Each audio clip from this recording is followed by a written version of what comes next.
Mentor Sunil, जब आप बात करते हैं न्यूरोटिपिकल और न्यूरोडाइवर्स की, बहुत सारे लोग आपको बहुत सारी चीज़ें बताते हैं।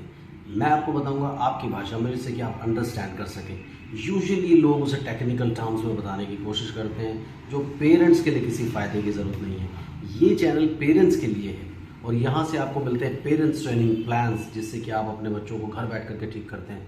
अभी तक नहीं ज्वाइन किया तो ज़रूर ज्वाइन कीजिए, जल्दी से अपने बच्चे को ठीक कर लीजिए। बात करेंगे न्यूरोटिपिकल न्यूरोडाइवर्स पर। चैनल को सब्सक्राइब कीजिए, लाइक कीजिए, शेयर कीजिए, पूरी दुनिया में फैला दीजिए। मुझसे कंसल्ट करने के लिए 8168790299 डायल कर सकते हैं। +91 तो लगा ही लीजिए अगर आप इंडिया के बाहर से कॉल कर रहे हैं। इंडियन कंसल्टेशन 1000, इंडिया के बाहर से कॉल कर रहे हैं 3000 रुपीज़ अकाउंट ट्रांसफर देकर आपको मेरा अपॉइंटमेंट ईजिली मिल जाता है। तो चलिए बात करते हैं न्यूरोटिपिकल और न्यूरोडाइवर्स पर। टिपिकल, जब आप बात करते हैं यार ये बड़ा टिपिकल है, टिपिकल का मतलब जैसा कि किसी चीज़ को होना चाहिए वैसा ही।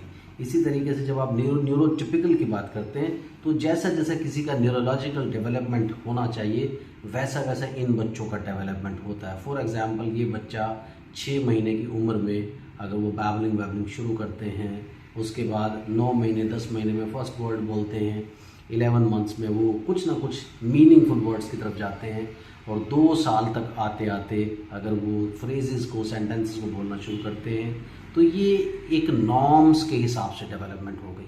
जिन बच्चों में डेवलपमेंट नॉर्म्स के हिसाब से होती है, उठना बैठना चलना फिरना सोचना दोस्त बनाना स्माइल करना, अगर ये सारी की सारी चीज़ें नॉर्म्स के हिसाब से होती हैं तो ये बच्चे होते हैं न्यूरोटिपिकल। उनका थिंकिंग यानी थॉट पैटर्न भी बिल्कुल एक नॉर्मल बच्चे के जैसा होता है, जैसा सोसाइटी ने या साइंटिस्ट्स ने या डॉक्टर्स ने नॉर्म्स बनाए हैं उसके हिसाब से। सो ये बच्चे हो जाते हैं न्यूरोटिपिकल।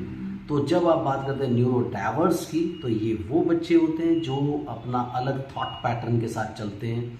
उनका डेवलपमेंट एक नॉर्मल बच्चे के जैसे नहीं होता। इनकी जो थॉट्स होती हैं, इनकी जो दूसरी डेवलपमेंट्स होती हैं, वो सारी की सारी अपने एंगल से यानी एक अलग ही तरीके से होता है।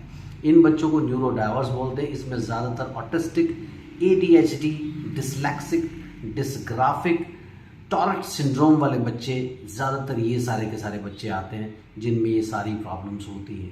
तो ये बच्चों का जो थॉट पैटर्न होता है वो नॉर्मल बच्चों से डिफरेंट होता है। जैसे आप मान लें कि क्लास में एक नॉर्मल बच्चे की नॉर्मल सिटिंग है, तो इस बच्चे की वो सिटिंग नॉर्मल नहीं होगी। ये उठ उठ के इधर उधर चलेगा, अपने तरीके से सोचने की कोशिश करेगा। फिर अगर आपको ड्राइंग बनाएंगे, कुछ करेंगे या इसको कलरिंग करने के लिए देंगे, तो ये अपने ही तरीके से अपने पैटर्न से ही सोचने की कोशिश करेगा। यानी थॉट पैटर्न्स डिफरेंट होते हैं। लेकिन यस, जो बच्चे न्यूरोडाइवर्स होते हैं वो बच्चे एक्सेप्शनली इंटेलिजेंट भी हो सकते हैं। यानी जब हम बात करते हैं हाई फंक्शनिंग ऑटिज्म की, और उसमें आप देखते हैं कि बच्चे एक्सेप्शनली इंटेलिजेंट होते हैं, तो कई लोग कई नॉर्म्स, हालांकि मैं नहीं मानता हूँ क्योंकि ये बच्चे आप ऑटिस्टिक इनको नहीं कह सकते, हालांकि ये बच्चे जीनियस होते हैं, लेकिन इन बच्चों को भी आजकल ऑटिज्म एक ऐसा वर्ड दुनिया ने रट लिया है कि वो ऑटिज्म का नाम लेना शुरू कर देते हैं।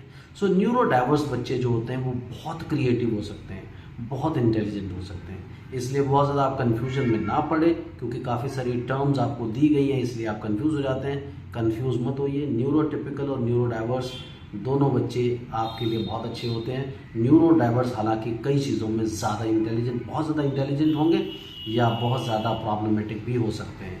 तो इसलिए बहुत ज़्यादा टेक्निकल टर्म्स में पढ़ करके अपने फोकस को डिस्टर्ब मत कीजिए, सिर्फ अपने बच्चे पे काम कीजिए और आगे बढ़िए। क्योंकि कई सारे स्पेशलिस्ट आपको बड़ी बड़ी बातें बताने की कोशिश करते हैं, जिसकी वजह से आपका कन्फ्यूजन बढ़ जाता है और फोकस शिफ्ट हो जाता है। आप कई बार खुद भी न्यूरोडाइवर्स बन जाते हैं, इसलिए मत बनिए। अपने काम पर ध्यान दीजिए, बच्चे को ठीक कीजिए। Thank you very much, bye bye.